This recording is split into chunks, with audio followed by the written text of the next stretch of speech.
Hey y'all, I'm Karen Mayer Cunningham, the special education boss.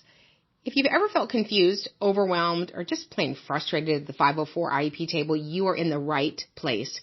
Every week, I'm breaking down the rules, the rights, and the realities of special education so you can walk into meetings informed, empowered, and ready to make real change. And whether you're a parent, a teacher, an advocate, a school-based member, or somebody who's just trying to do right by a student, this podcast gives you straight talk, real answers, and tools that you can use immediately. I'm not here to play politics. I'm not here to play sides. I'm here to train people who sit at the table and teach you how to follow the law, ask the right questions, and protect the rights of students. So go ahead and hit subscribe, share this with a friend, and you know what? Meet me back here every single week. We're not just talking about change. We're making it. Because when you know better, you do better. And when we get it right for the child, we get it right for everybody. Hey y'all, welcome back. It is our night to Ask the Advocate. So thank you for joining us wherever you're tuning in. If we haven't met, I'm Karen Mayer Cunningham, special education boss, training everyone that sits at the 504 IEP table to navigate and negotiate successful student outcomes. So we are here. So tell us what we can help you with. What are your questions? The first question that I have this evening is, one of the questions that we're getting already is, had a lot of parents call and say, school's starting in 5, 6, 8 days, and people are being told they have to have the meeting before school start. Have to is not a law. So you rushing a parent doesn't make that a federal statute. So certainly, we are happy to come to an IEP meeting and collaborate about student outcomes, but don't fall into the we have to thing. So San Marcos, hey, Mary Austin. I love San Marcos. The other questions that we're getting is when do our children get their class assignments? And we do not know. I think that they put them up with tape and then lock the door and run off. I think that's usually how classroom assignments are. I don't think when I went to school in 1912 we had classroom assignments. You just got Miss Ratchet and that's who you got. So now there's other people that want certain teachers. So any questions you guys put in below and we'll be happy to answer. You don't want to miss the academy tonight because we are doing a very deep dive intensive training on working with paraprofessionals. What is the state obligation? What is the federal obligation? What is the legal obligation of your district? Whether you're in Hawaii or the Hamptons, which is probably where y'all are, it's the same requirement. So what we saw all of last year was districts just throwing paras all over the place to deliver special education without any supervision.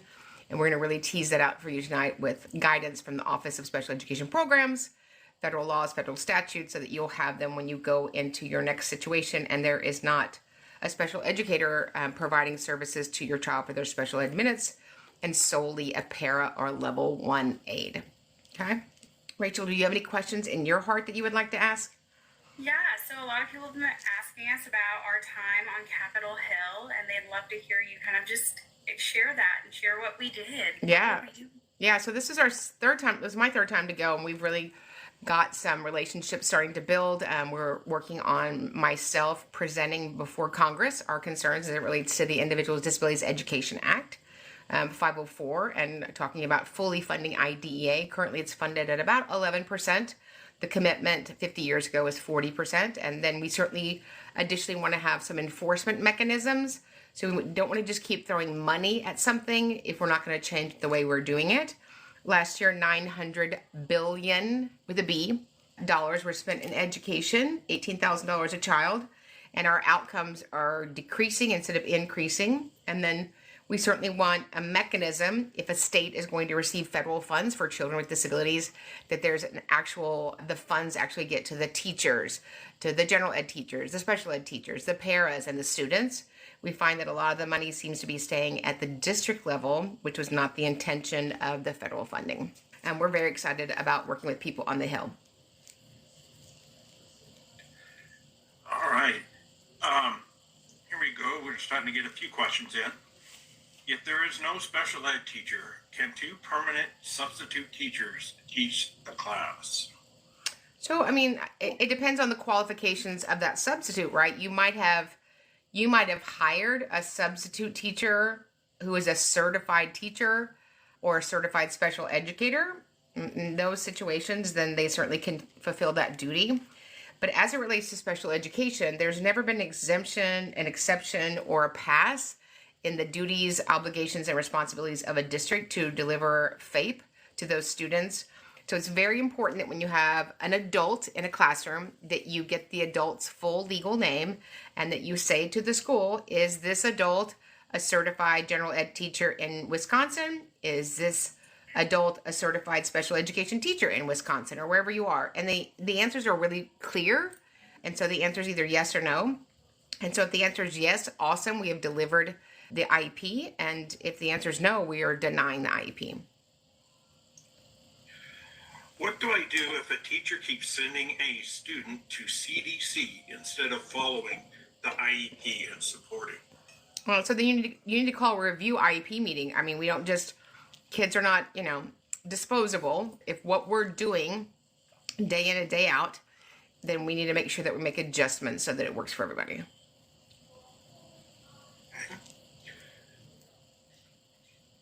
Excuse me.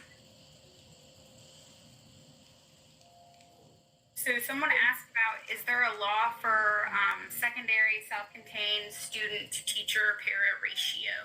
So there's not a law under IDEA about ratios. There are some states that we see that have some language in their state statutes about ranges of ratio. Again, it would be very hard to put a ratio on it because each child's needs are different. You might have a large number of children in a class that don't have a lot of needs, that they need the assistance of another person all the time. And then you might have a student that has really high behavioral needs that need more adult input. So it just really depends on, the makeup of the classroom that you're working in. What accommodations should you get if a child cannot read a font? It depends on why they can't read. Is it they can't read because they have a vision impairment? Can they not read because they've not had correct instruction? Is it they can't read because they're many years behind? And so the accommodation, we had an accommodation to make sure that the 504 works or that the IEP goals are met. So before the accommodation, I would look at see what kind of instruction we can modify or adjust to see if we can mitigate that gap. Oh boy. Is a teacher allowed to discuss information with their spouse? If the spouse is not going to the IEP meeting, as the spouse is not part of the IEP team, there would be no legal reason for that. So what happens in an IEP meeting is confidential and should be kept with the members that have a reason, an educational reason to understand and talk about that data. What's your opinion on 504 versus IEP?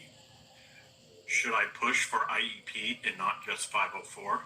So any child that has a 504 has already triggered child find.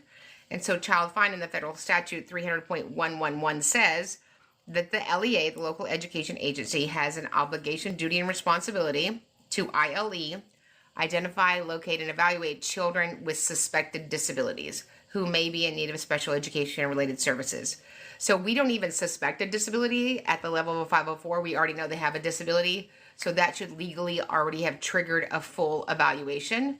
The great thing about a full evaluation, it will do one of two things. It'll identify or eliminate, and we want both of those things. You'd be hard pressed to find a child with a disability in school that solely needs accommodations. It's happened.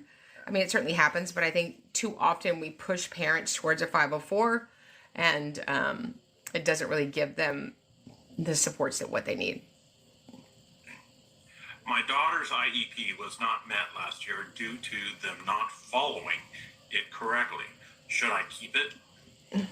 So the IEP is the program. If they didn't follow it, we don't get rid of the program. We require the school to implement it with fidelity. So once the IEP is signed upon and agreed by all stakeholders, then it's codified, right? It's legal. So I would have a review IEP meeting and sit down with the team and confirm that we all understand the purpose of the IEP, the intention, and then talk about who are the persons that will implement the many components of it. Okay. A governing board is trying to deny the hiring of new SPED one-on-one aides as they met the evaluation. Yeah, I mean, so we don't have a board meeting and deny people their IEP, so that would be problematic for me. So every school district in the United States of America is charged with implementing the IEP. So if there was a governing elected body that was trying to usurp their responsibilities, I certainly would file a federal complaint with the U.S. Department of Education Office of Civil Rights. Okay.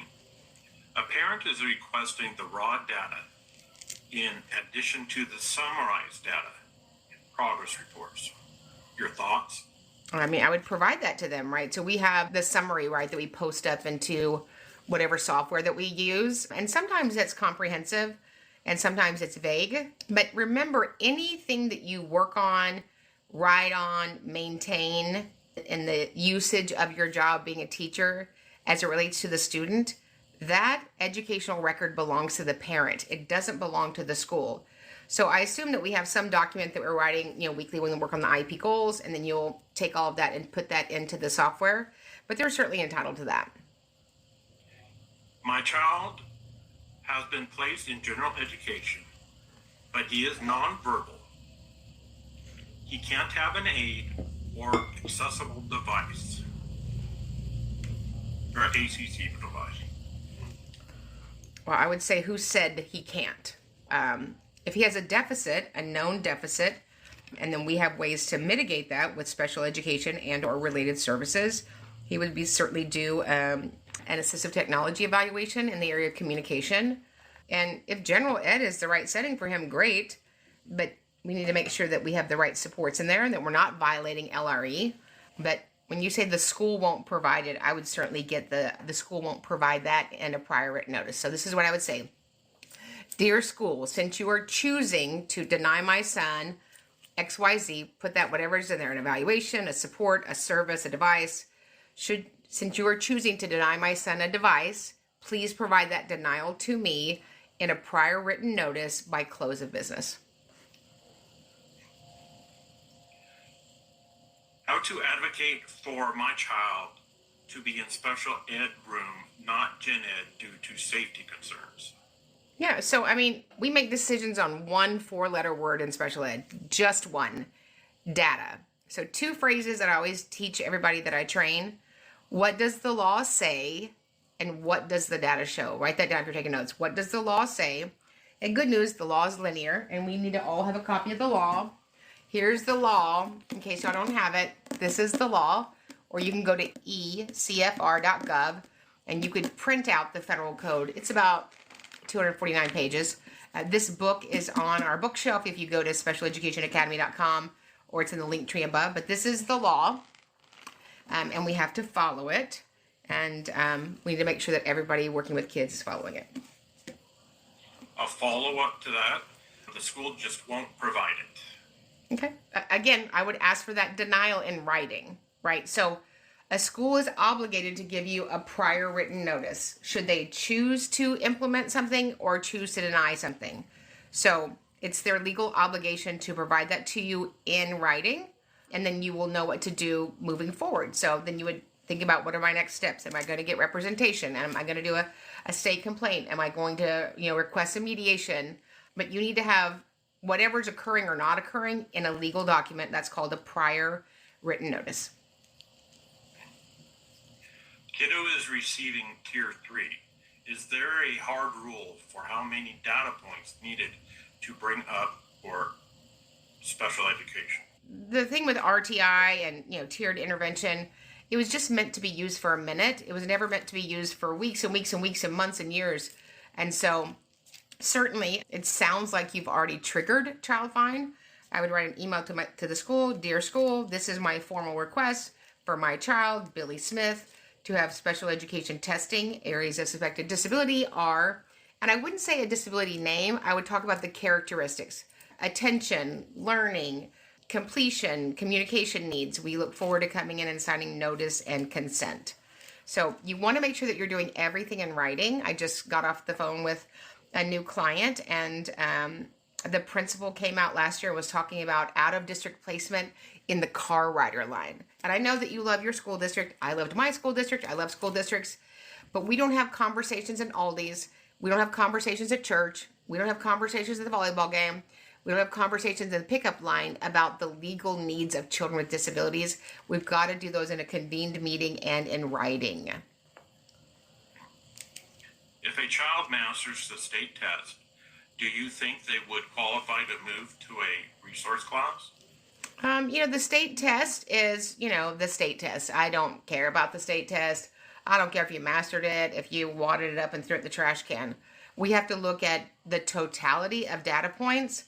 I've never made a decision for a child in special education on the state test. Thank goodness. If the state test was that important, it would probably be in the Individuals with Disabilities Education Act. It's not. And I don't always know if the child is actually taking the state test. I had a student last year that we found out that she actually had gotten above grade level on a district reading assessment. And we found out later that she didn't actually take it. I know that's shocking. I'm sure that's never happened anywhere else. Why is the school allowed to discipline a child with an IEP for ODD for being defiant? It's really important that when we are writing the IEP, and we're doing a series right now in the Academy called Every Page of the IEP, there's a section in the IEP called Behavior and Student Code of Conduct. So if a student has a pattern, pathology, a past of having behaviors that impede his learning or learning of others, we want to make sure that we capture that in the Student Code of Conduct. So we certainly want, when there's a disciplinary need, that we address it. But we also want to make sure that we've taken into consideration the accommodations and modifications that might exist in his IEP.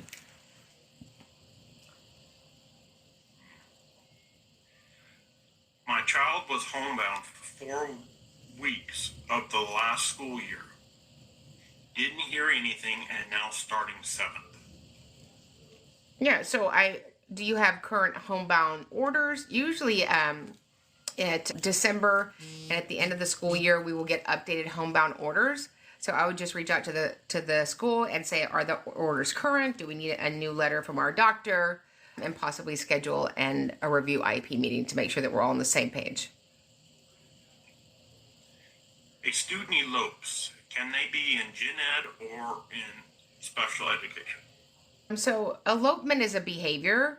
So one behavior doesn't drive placement, but certainly hopefully you have a robust FBA, a functional behavior assessment, and an appropriate BIP, a behavior intervention plan. Is there an email my mom can contact you for more information? Yeah, just reach out to us at advocate@specialeducationacademy.com.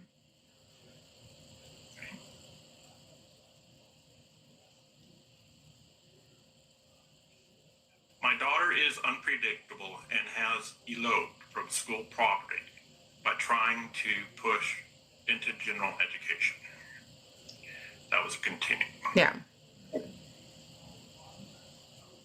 Can you all help me? What? Sorry, I apologize. You're good. Do you want me to jump in with one, or? Yes, please. Yeah. When is your next course to become an advocate?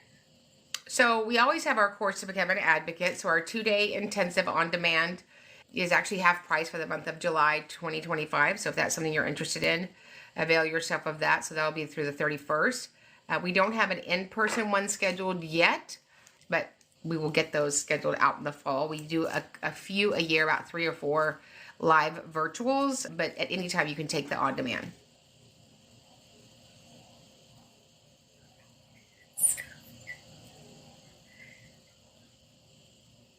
My son had 14 diff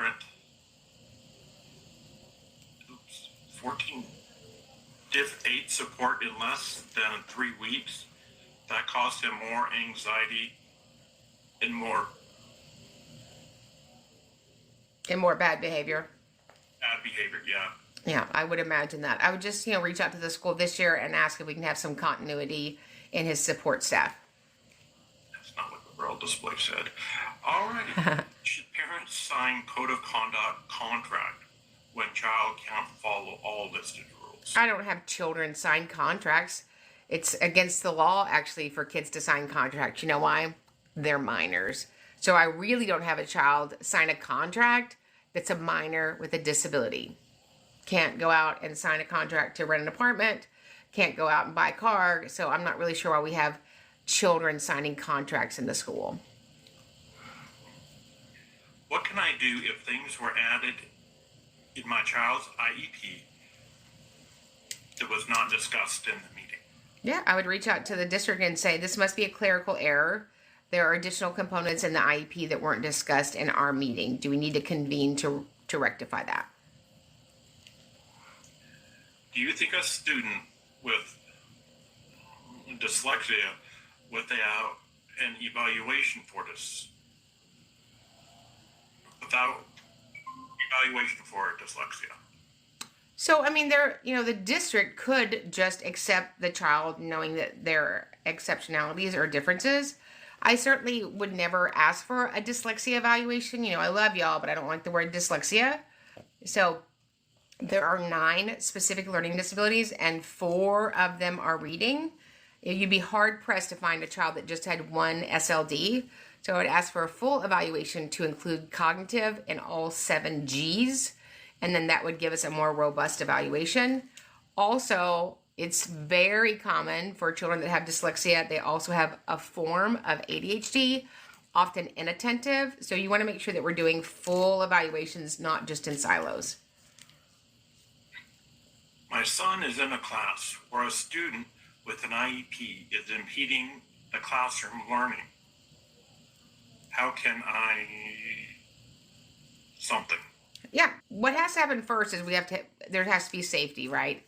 For everybody in the class. So I would call an IEP meeting and ask for my child to be in a setting where he can focus on his schoolwork. And so if the district's going to do anything about it in that class, I don't know, but I wouldn't allow my child to stay in a room where that was occurring. I am a Texas teacher who just retired and am interested in becoming an advocate. How would I do that? Come on down. So we have our 2-day intensive on demand. It's half price this month. So for the next 2.5 days, it'll be half price. So you go to specialeducationacademy.com. It's a 2-day on demand. And then after that, you would consider taking the mastermind. But we love training teachers. They're quite the smarty pants. Okay, and this question kind of goes with that one. It says, does your advocacy course include how to build a business locally? It does. Well, and the good news is, ain't no locally anymore. Since Friday the 13th, 2020, we all went down to the Ace Hardware and got ourselves one of them Ethernet cords. And so I have clients in the Kodiak Islands, San Diego, New Hampshire, and Miami-Dade County. And we just do them back to back to back. So business on the top, my sparkly volleyball shorts on the bottom. I can't show them to you because you'd want a pair, but it's good. You need to start selling them. I should start selling them. Yeah. My son had a major medical change over the summer of a G-tube placement. What do I need to do?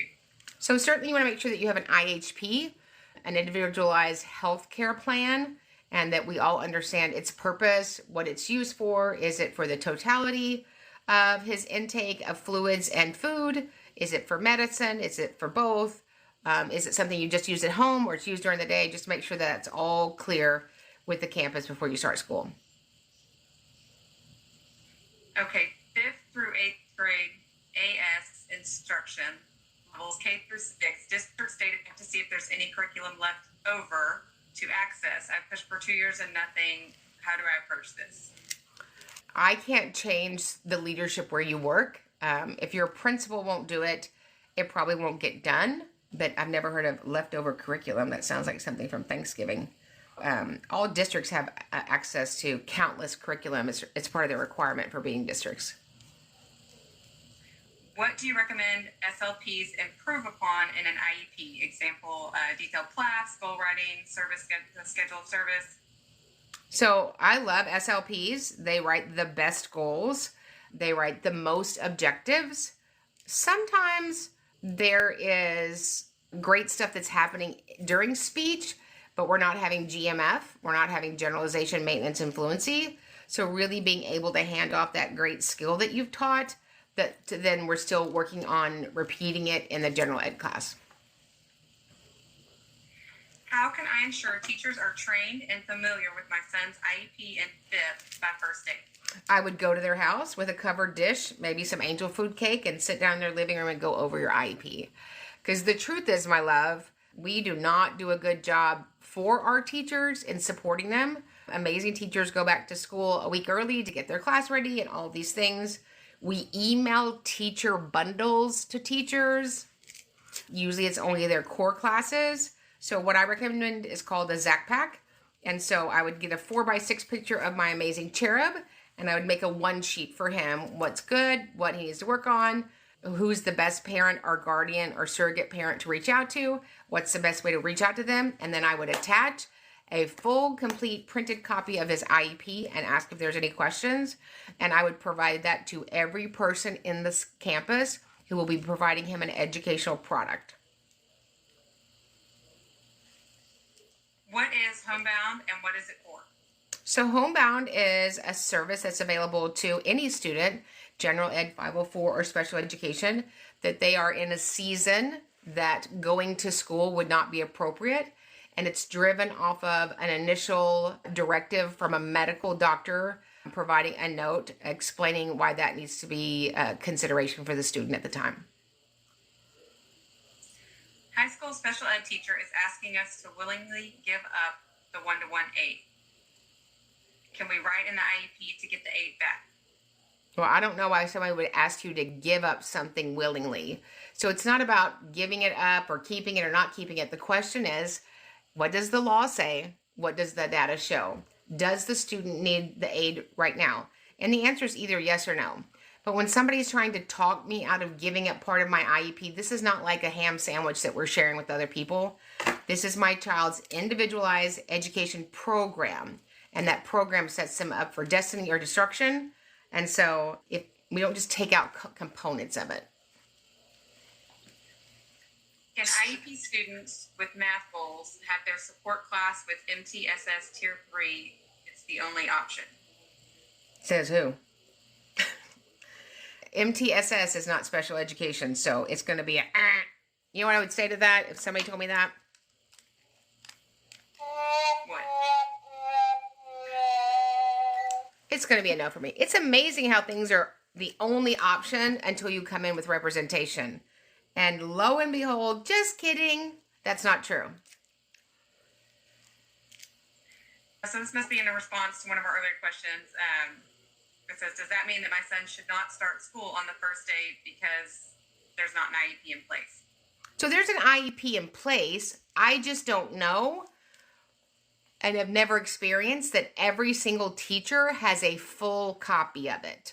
So when I pull open records for due process hearings, and I've had witnesses over this, they literally go out to the English, math, social studies, and science. So I don't know how old your child is, but they probably have music if they're elementary school, PE, library, elective classes, whatever that is. So I want everybody to have a copy of his IEP, and I don't want him to have sections of the IEP. I want them to have the full IEP. The reason we wrote the whole IEP is because it all goes together. So it makes me crazier than I usually am when you send out parts of the IEP. The school homebounds a student due to them not being able to meet their needs. Should I mention a new school? Mention a new school like in the district or out of district placement? What do you mean by that? Let me see if there's a follow-up response on that. Not yet. Okay, we'll go to the next one. My son has a 504 plan and is behind in academics. What can I do? Ask for a full individualized evaluation. Areas of concern are attention, learning, educational gaps. We look forward to signing notice and consent. If you don't have a full evaluation, you don't know what you don't know. And if he's already on a 504, we have already triggered child find. Thanks, you guys, for all the gifts and the lightning bolts and the roses and the hearts. Love it. Does your course and trainings cover Canadian content or just the U.S.? And do we just love the rowdy Canadians? It doesn't cover Canadian content.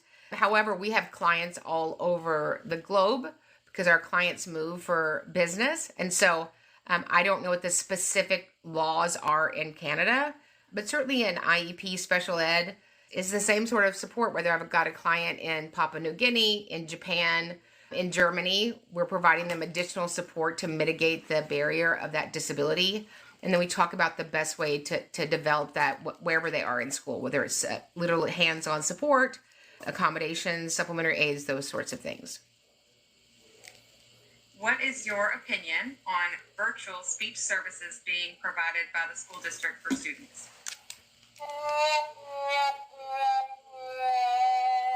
No. And I don't know why you would take scraps for your children. Let's not do that. I bet we don't have a virtual football coach. I bet we don't have a virtual advanced science teacher. I bet we don't have a virtual 500 principals. So let's not do that. Oh, somebody wants to know what this is. So you can get this on the TikTok. Is this so fun? It's a little trombone. And then when I come to a meeting and everybody's serious, this is how we start it. Yeah, that's how that is. I just need these little things to make sure, I have a little fun in my day. Keep things lighthearted. Yeah. A student with articulation errors and adrenal insufficiency, why would they only have an IEP and not an IEP plus 504? So the 504 sits inside of the IEP. A 504 is accommodations. So in every IEP, there's a page full of accommodations. So there's nothing in a 504 that wouldn't sit inside of an IEP. So you don't need both. Why doesn't the school recognize a doctor diagnosis? Well, it's not that they don't recognize a doctor diagnosis. This is what we're looking for. Is what's going on with the student a disability that adversely affects their educational performance? Thoughts on one teacher, 25 kids, mixed grades, K through 12, gifted. I'm worried about my second grade. So here's the problem with gifted. And I know I'm going to make people mad, but it's kind of what I do. And I'm okay with that. I'd rather tell the truth than you be mad and then think about it and wake up in the middle of the night. I am greatly concerned with so many people putting so many kids in gifted. Gifted is advanced. There's short directives, and we expect kids to get to work. And I know people are very excited if their kids are gifted, if they're great athletes, if they're really good at something. I would be reticent for any child to be in a gifted class unless that was the only thing that they needed. But there's not support in a gifted class. There's one teacher, and they give the directive, and they expect kids to get to work at a very high rate and pace. There's that. What does it mean if my child has a BISP and not a BIP, but have been told my child has an FBA? Yeah, so we call it different things in different states. It's a behavior intervention plan support. We love to add letters to an acronym. A BIFSA. Yeah, I'll have a BIFSA and a side of coleslaw. Yeah. Can school continue to refuse homebound services with a medical, can school continue to refuse homebound services with MD medical removal requesting homebound? Not legally. So there's lots of things that schools do that aren't illegal. Here's how the school will know it's illegal. If you get good representation or if you file a complaint. But most people just take whatever happens from the school as it's gospel, right? The school said it, so we're going to just go with that. If your child needs homebound for medical reasons, I'm not sending him to school. If you're going to choose to deny his rights, then we have a different problem. Am I allowed to ask for an emergency IEP meeting before my son starts school? There's no such thing as an emergency IEP meeting. So you can certainly call a review IEP meeting in the first opportunity that's available, but there's no such thing as an emergency IEP meeting. There's emergency due process hearings, but no such thing as an emergency IEP meeting. Although I've been in those meetings and I've had those feelings. Is there an instructional hours limit allowed for homebound? We were told no more than 4 hours. So usually it's 4 hours if they're kindergarten to 12, and usually it's 2 hours if they're in ECSC. Why?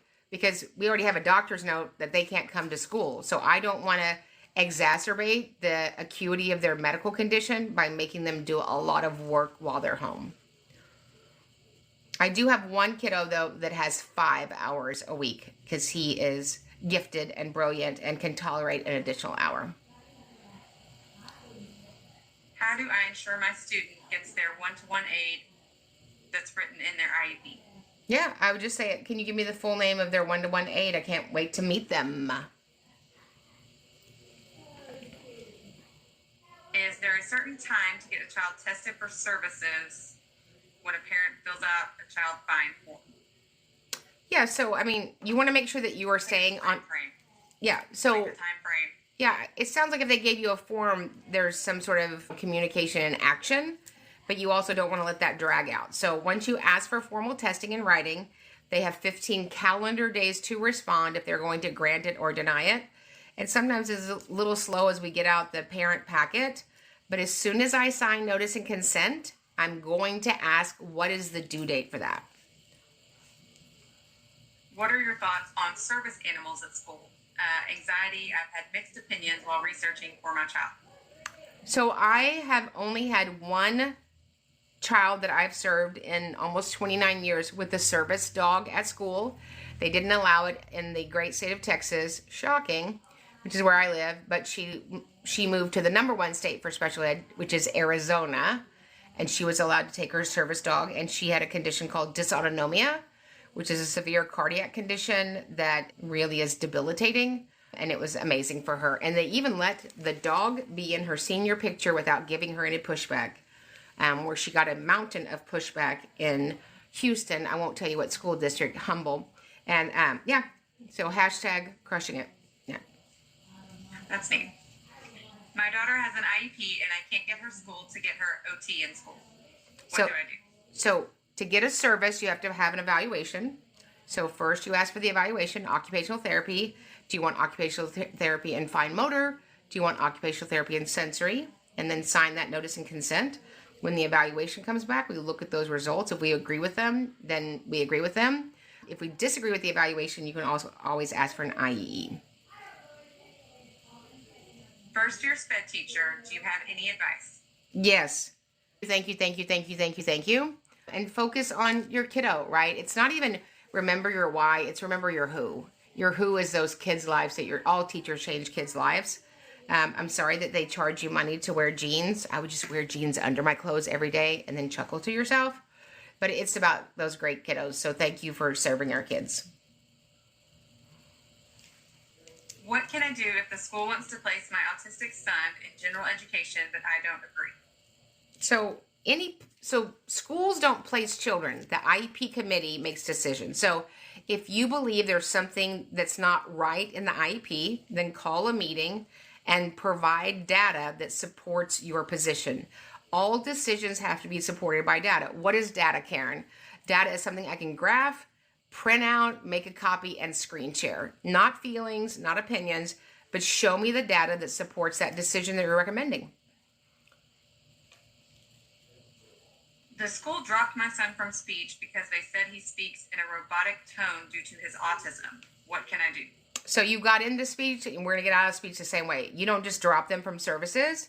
If you believe the student no longer is in need of that special education and or related service, then let's do an evaluation, and then those normed instruments will bear that out.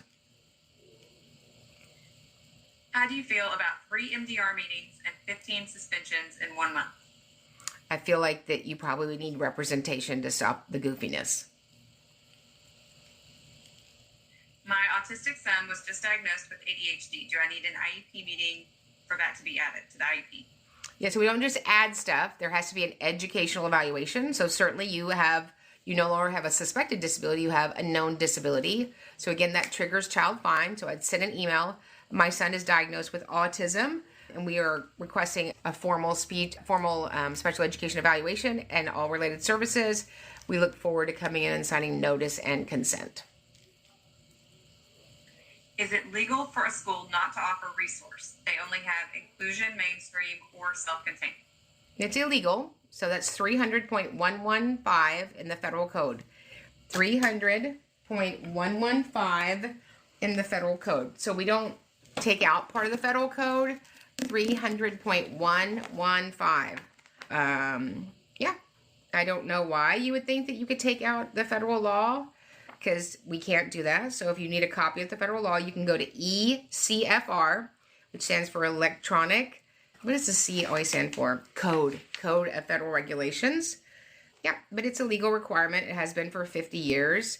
It would make me very uncomfortable if your school district was not using the entire federal law as they take the entire federal funds.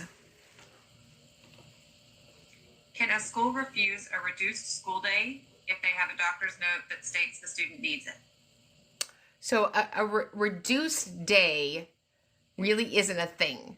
If we need to reduce the day for the student based on medical conditions, then we have to have an IEP meeting. We have to have that medical professional probably needs to call in or be on Zoom for the IEP meeting. What warrants that? If you need a reduced day, I think probably the better option would be homebound. When you get a reduced day, you really have taken away your legal covering for FAPE, or free appropriate public education, because we write an IEP for the entire instructional day. There are some kids that have half homebound, half school, but you want to really get down to the root of why they need a reduced day, and maybe homebound would be the better option. You know, when you look at a reduced day, then, you know, just how is your schedule going? Is your schedule like 2 electives in English? Then you're missing so much content. But certainly sit down with the team and look at what's appropriate. Is it okay to pull students away from art and PE for speech services?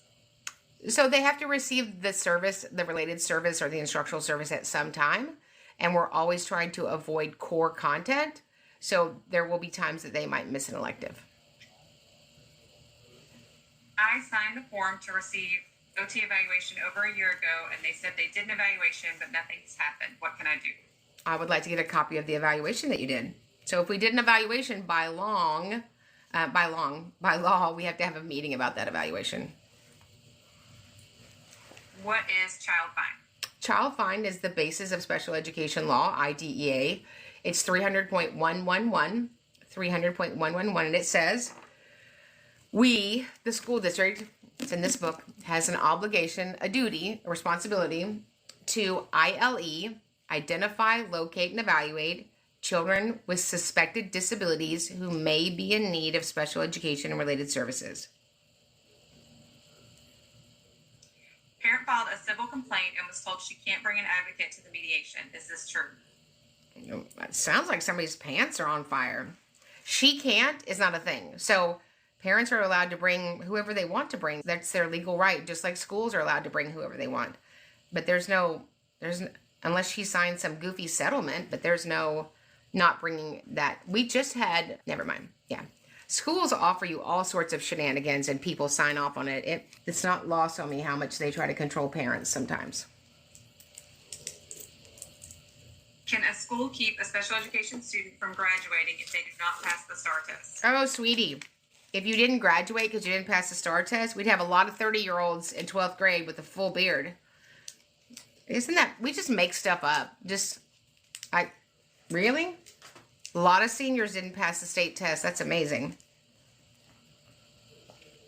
You'd have a really good football team though, right? Here's Bob. He's our quarterback. He's 28.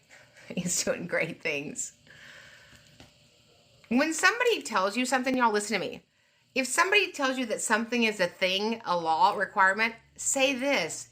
Thank you. Please email that to me by close of business. If it's a law, a statute, or regulation, they can email it to you. Otherwise, they are lying to you because they think you are dumb. Would you put a child in an SLD class if the student does not have a learning disability but could benefit from more visuals? So I've never heard of an SLD class. So there aren't SLD classes. There are classes where dyslexia services are delivered. There are self-contained classes and there are resource classes, but I've never heard of a specific learning disability class. Do after-school programs need to provide services for children with special needs? Not if it is not tied to a state standard and a class. For instance, if your child just goes to aftercare, that's not part of their instructional day. However, if your child's in the marching band and we're in marching season and they need to go to a football game and they need support during that game, that's tied to their class expectation and their grade, then yes. This person says, Karen, since you've grown on TikTok, suddenly my district no longer uses RTI to deny evaluation. Yay! I like it. I have grown on TikTok, haven't I? Yes. That's good. It's obviously. Yes, we like it. Yeah. I do a professional development training for school districts called Oh No Karen's Coming. Instead of Oh No Karen's, just do the law. It'd be much easier. Easier on everybody. Is there a max number of children with autism allowed in one single classroom? Not that I've ever seen. There might be a regulation at the state level, but I've never seen that.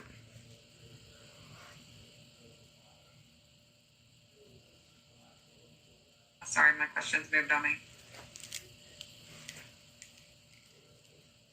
10th grader schedule. Go ahead, Travis. Do you have one? Are there any rules about relatives being the SPED teacher / case manager for a student? There's no rules or laws. It can get a little wonky though, can it? We have lots of clients who are teachers in the same building where their child has an IEP, and it gets a little tenuous at times. How do you allocate SDI minutes when writing an IEP? So, I mean, that's not really just a quick answer, but that's something that we train on.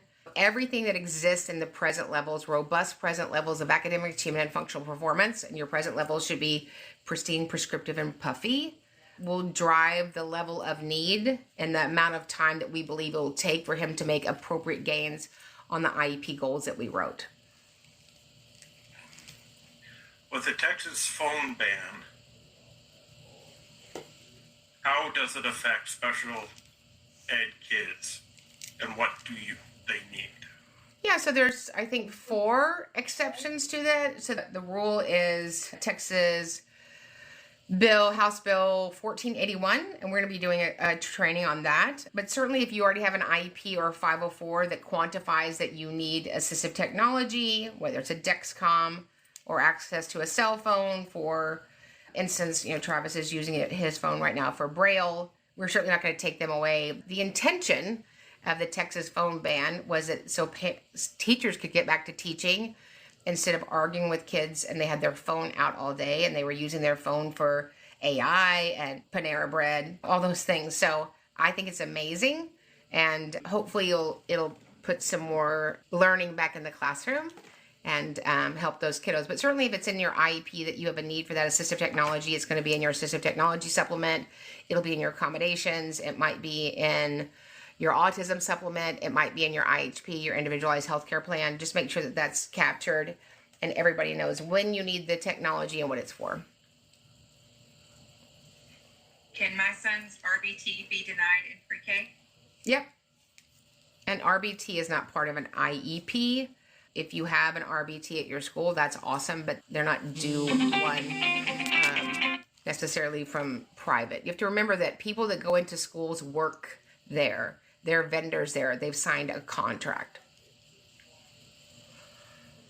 If a student has a 504 since elementary, does that child lose the 504 when they enter high school? No, it doesn't go anywhere. Should there be an annual meeting for a student who has a 504? That would be helpful. 504s are really loosey-goosey, so I'm allergic to loosey-goosey. I'm more of a righty-tighty. But again, a 504, we're not measuring anything. We're not mitigating anything. We're not teaching a strategy. We don't track anything. So I'm not a fan of that at all. My child's 1-to-1 was told she wasn't returning for an August start. They have yet to tell me if my child will have a 1-to-1. What do I do? I would reach out to the district and say, could you get me the name of my child's new one-on-one?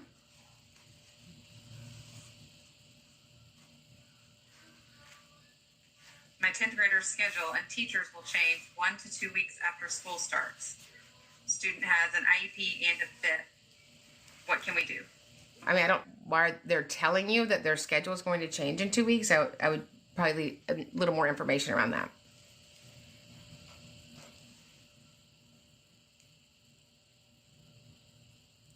When is the next training? The next training can be in 5 seconds. So we don't have in-person scheduled on the books currently right now. We just finished up those. We just started a mastermind, but you could take the 2-day on demand anytime, and then we'll be scheduling other things for the fall. That is on my to-do list, my little tiny, very tiny to-do list. Yeah, sure. But I do have a big announcement. You guys want to hear the big announcement? Yes. So our book is soon to be released, and we're going to start pre-orders for the most amazing special education book that you've ever held in your hand, whether you're a parent, educator, or advocate. We're so excited. We're starting a book club. We'll have pre-sales that include hundreds of dollars worth of bonuses. So that'll be out in the next few days. We can't wait. Are you in California? I am in California all the time, but I live in Houston, Texas, the land of the big hair.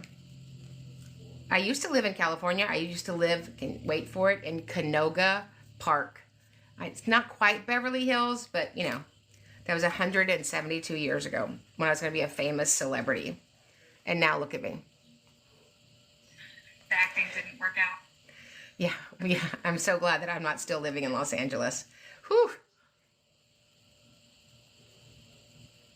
What do I do if the school is intentionally misinterpreting the CAP and is not communicating with us? The CAP? I mean, I get if you need support in a meeting, there's a lot of different ways to do it, right? You have 6 dispute resolution options, a facilitated IEP meeting, a state complaint, a mediation, a dispute resolution option, a due process hearing, or a federal complaint.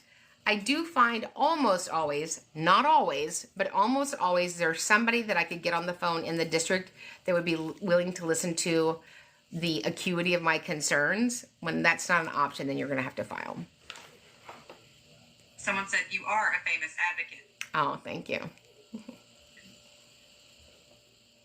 And then someone else says they haven't taken the course yet, but thank you for the content. She is a preschool teacher and has been able to help some of her kiddos. Oh, awesome. So somebody just asked, so Emily Davis Smith asked, what are your thoughts about the possibility of no federal DOE and special education in each state? So the Department of Education houses 13 entities, 13 divisions that have to do with education. So if that department is not there, it's not the divisions, right? So the Department of Education doesn't pay anybody, doesn't give anybody a ticket, doesn't do any of those things. It's sort of a pass-through. So if they're going to reorganize it, those other 13 divisions will go to another government department. Okay, and so this is a follow-up to the question regarding the 10th grade student whose schedule was changing 2 weeks in, and it is due to a schedule change, and that the class selection change won't take effect until 2 weeks in. Okay. So, a classroom change doesn't affect your IEP. So, we can implement the IEP on the playground, on the roof, in the building. So, a different class doesn't change whether or not we have to implement the IEP. Diane is waiting to win the lottery so that she can become an advocate. Oh, if you become an advocate, it will feel like you won the lottery.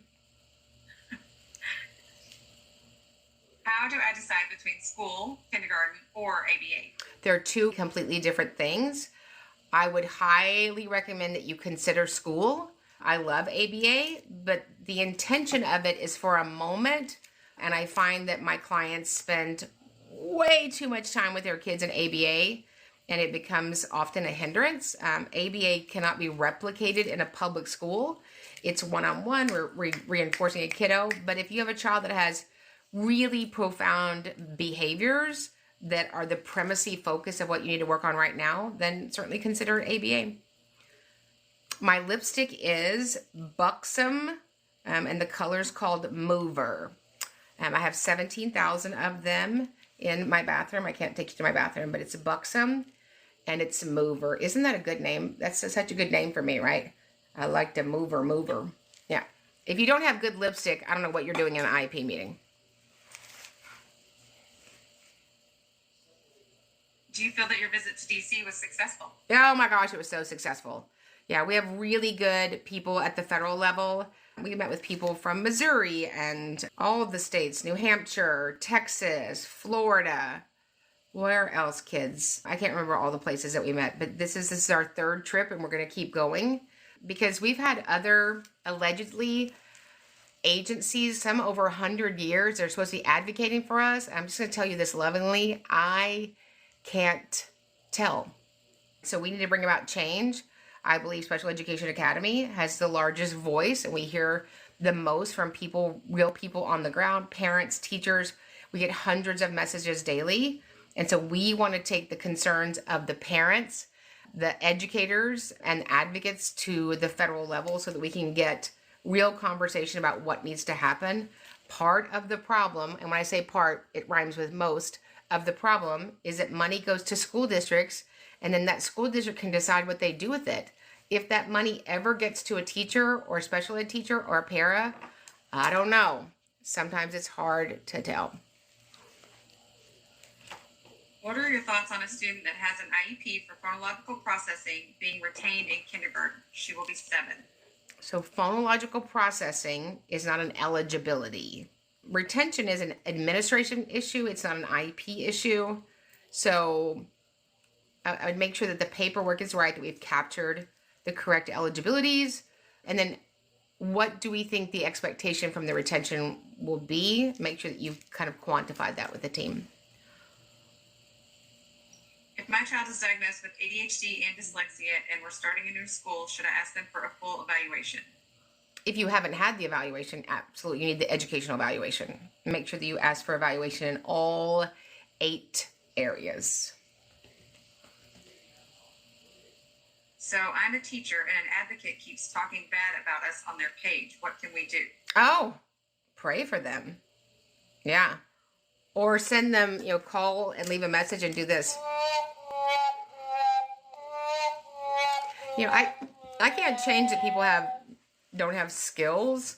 A lot of the special education advocate conferences that are available, hang on, are a bunch of whiners. Did I say that? Yeah. So I don't go to those. I don't need to sit in a room with people and whine. This is an area of concern. There's many areas of concerns in education. So an advocate should come alongside and serve the team. The first thing that I say to anybody that I train is that if you're not in the service business, this is not for you. We don't need any more takers in education. We are here to serve our parents. We're here to serve the evaluators, other advocates, other attorneys, the school district. When I'm in a meeting and I'm talking about something that might be purposeful for the team, I email them a copy of it, right? So talking bad about people brings about what change? None. Yeah, I would just tell them that they're banana heads and then stick out your tongue, but don't open your mouth. That way they can't tell. Yeah. What takes precedence over the other, federal or state law? What if they contradict each other? Well, they can't, right? So no state can reduce the benefit of IDEA, except for Nevada under their vision services and Washington and Georgia pretending there's no such thing as dyslexia. Did I say that? I did. But no state gets to reduce the benefit of IDEA.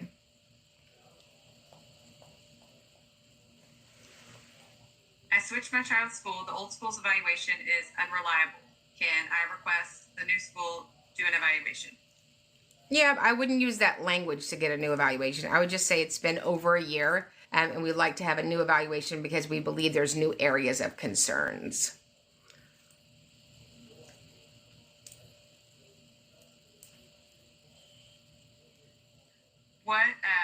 How do you address schools requiring homework and not allowing proficiency to be shown in school? Oh, so if I think homework is ridiculous. So they're at school for 7-8 hours a day.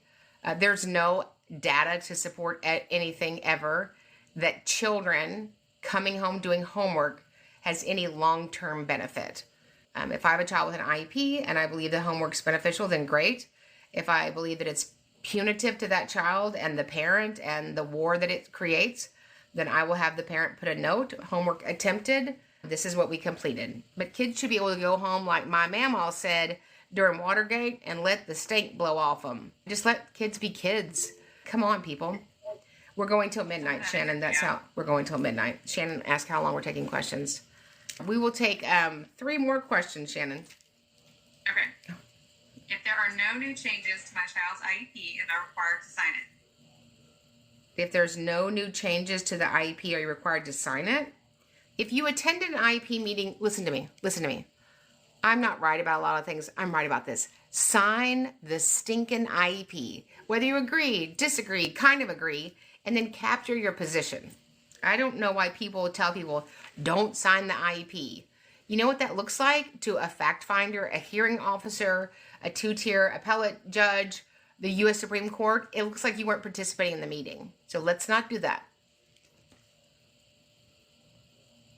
Is co-taught the entire block of the class? Often at my K-5 school, it's 15 to 20 minutes of the class. Then it wouldn't be a co-taught class.